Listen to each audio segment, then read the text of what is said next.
मैं प्यासा हूँ। यूहन्ना की पुस्तक उसका 19वां अध्याय और 28वां अध्याय में से देखते हैं। जॉन चैप्टर 19 वर्स 28, मैं प्यासा हूँ। रेडियो सिस्टर हमारे बीच में और इसमें हमारी अगुवाई करेंगे। इसके बाद में चटनी वाणी के लिए अभिषेक भाई तैयार रहेंगे और फिर उसके बाद में WSS की बहनें तैयार रहेंगी। तब तक आपको तैयारी करने का मौका मिलेगा ताकि आप अपने स्किट को आप प्रदान करें। और फिर उसके बाद में 7 हमारे जवान यहाँ बैठे हैं और बड़े हैंडसम जवान हैं और दमन से आए हैं, वो 7 की वाणी फिर उसके बाद में डिलीवर करेंगे। ठीक है ना? सो हम इस बात को ध्यान में रखें। आइए हम 5वीं वाणी पे जाते हैं। उससे पहले आइए प्रार्थना करेंगे।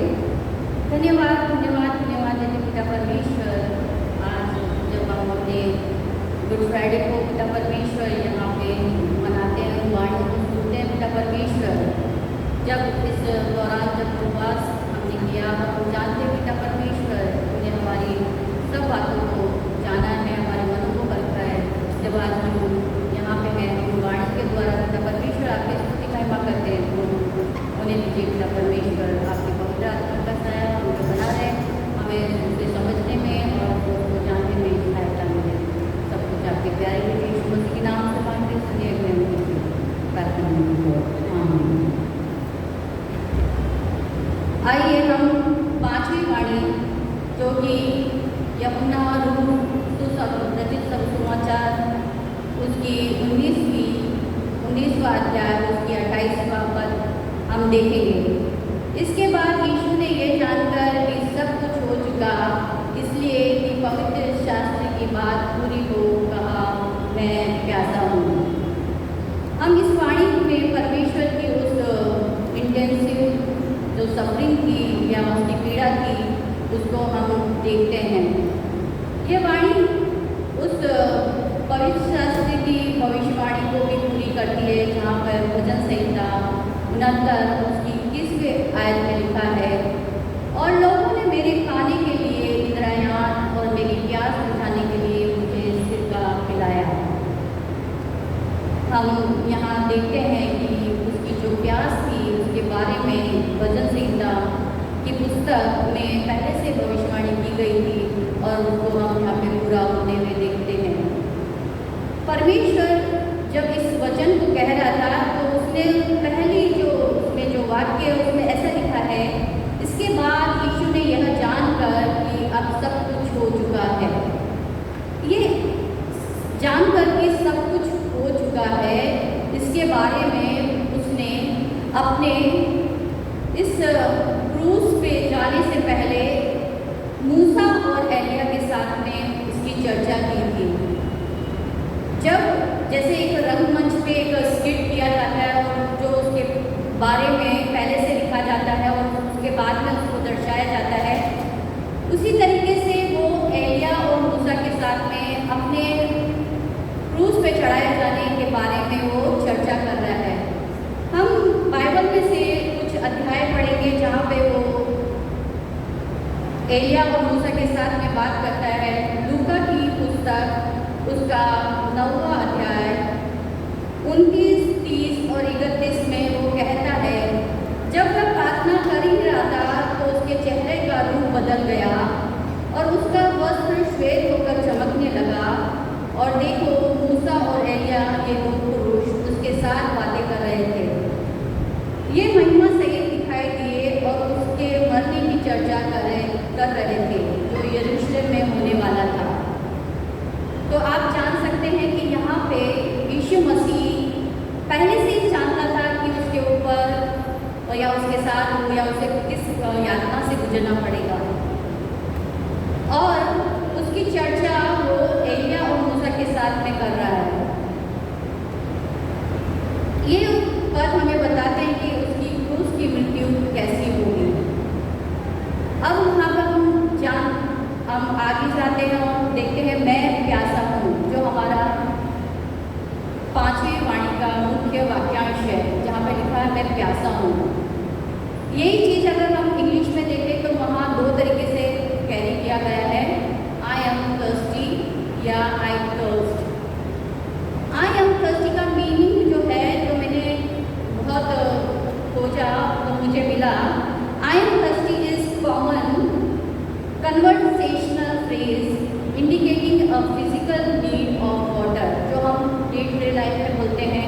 कि मैं प्यासा हूँ। वो हमारी शरीर को तृप्ति या हमारी प्यास को बुझाने की एक चीज़ है, पानी।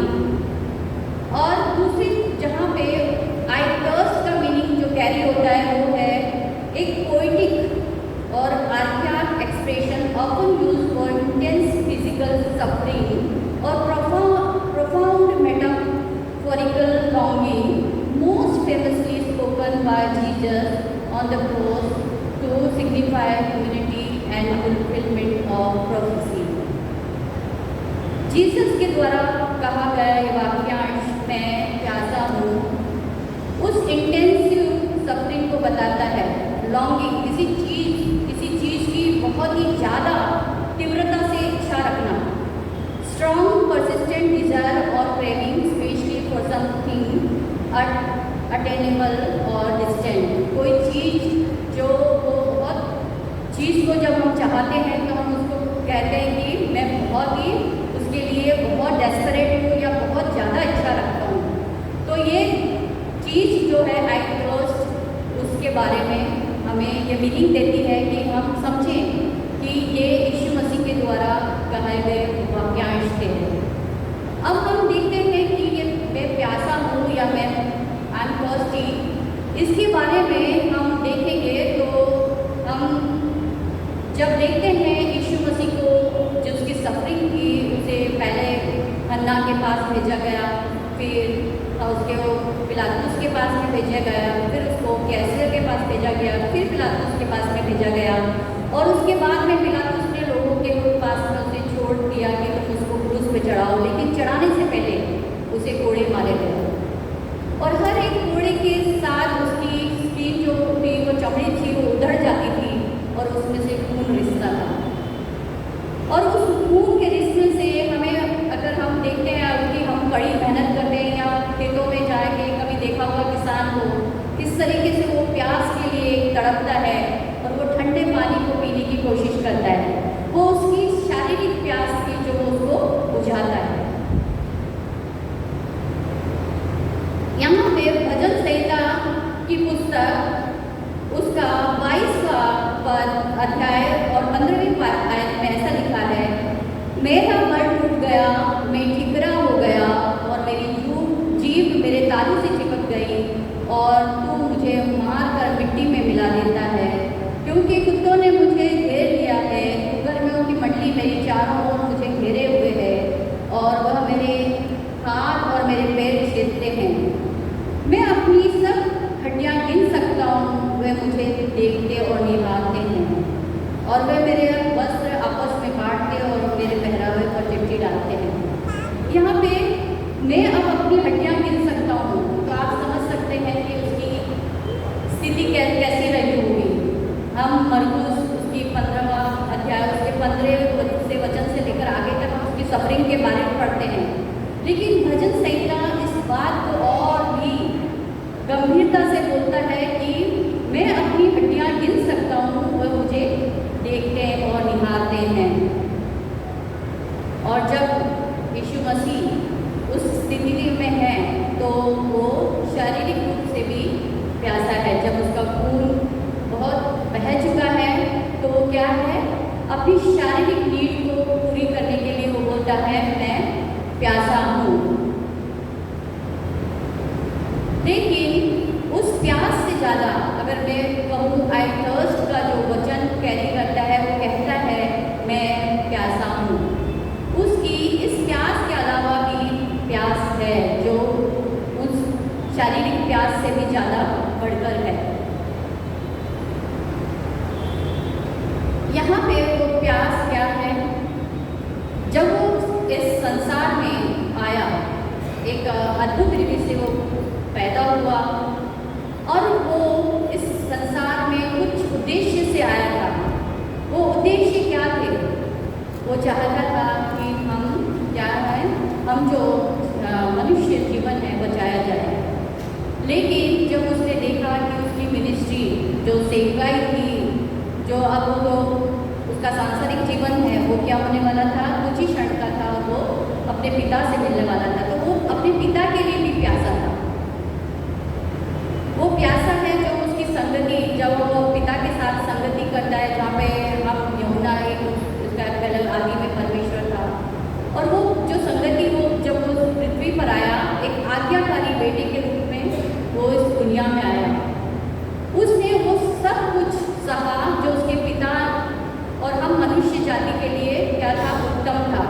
हमारे लिए क्या उत्तम था कि हम क्या हो, हमें एक जो मृत्यु की या पाप थे वो हमारे ऊपर जो थे, एक हमें ये पता नहीं था कि हम मर जाएंगे उसके बाद क्या होगा, लेकिन उसके क्रूस पे चढ़ाए जाने या उसकी मृत्यु के बाद हमें एक आशा मिली।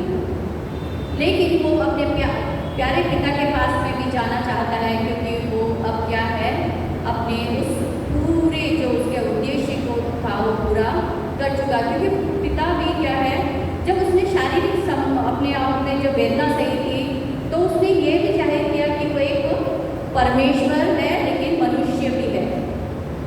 और दूसरा अब यहाँ पे है कि उसका पिता के पास वो जाना चाहता है।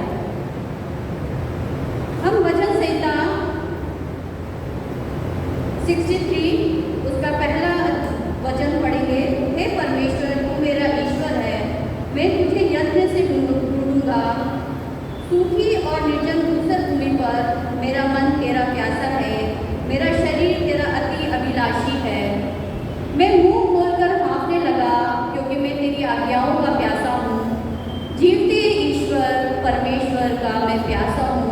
मैं अब जाकर अपने परमेश्वर को अपना मुंह दिखाऊंगा।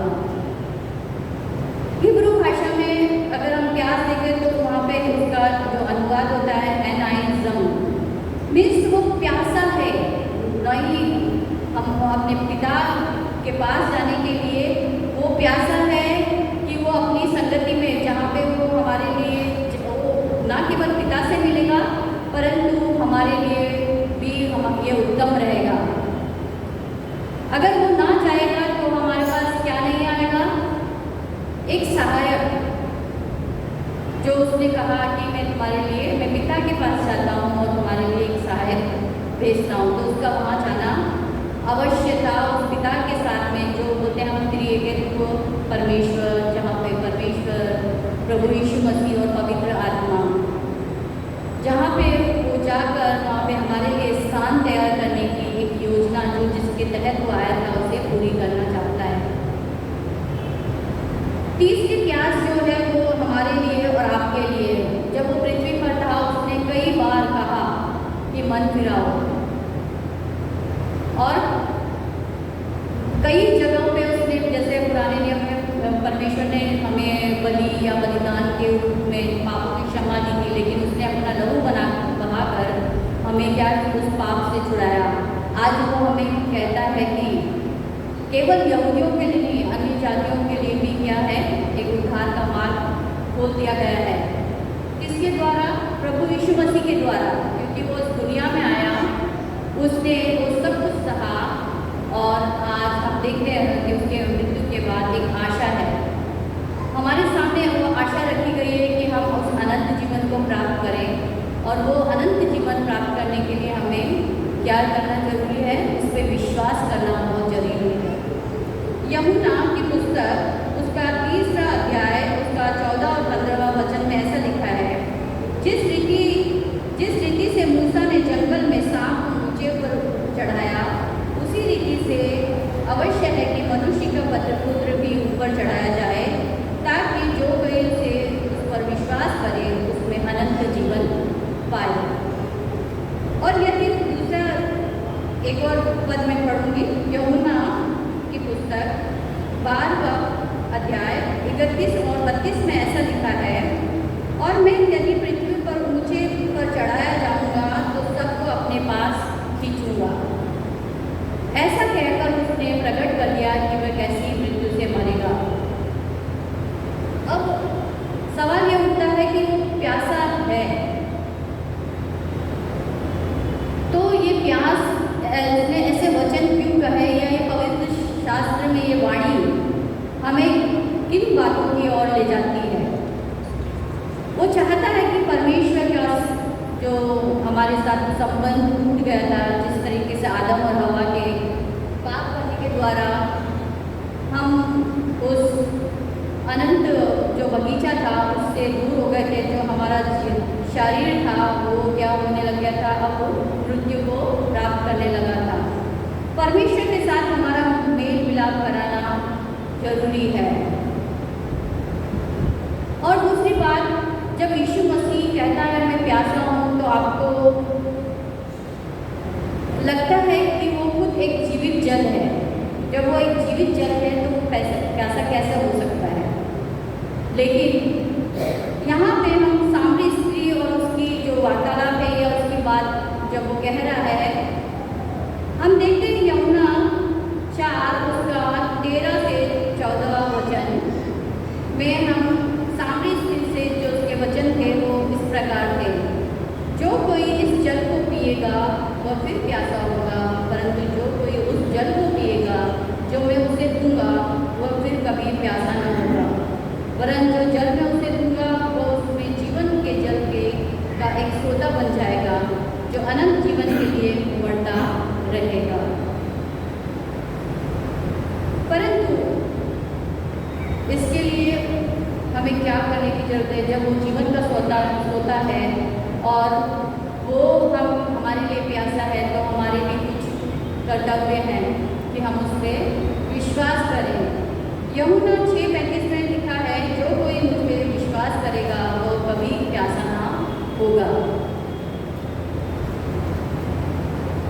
यीशु हमारे लिए जो वाणी है कहता है, डिस्ट्रेस और तड़पते हुए और यातना को सहते हुए जब वो कहता है, तो वह आज भी आपका और मेरे लिए प्यासा है। वो हमें सलीब से पुकारता है कि मैं प्यासा हूँ, न केवल उस प्यास के लिए परंतु उस उद्धार के लिए जो अनंत जीवन का है वो हमें देना चाहता है।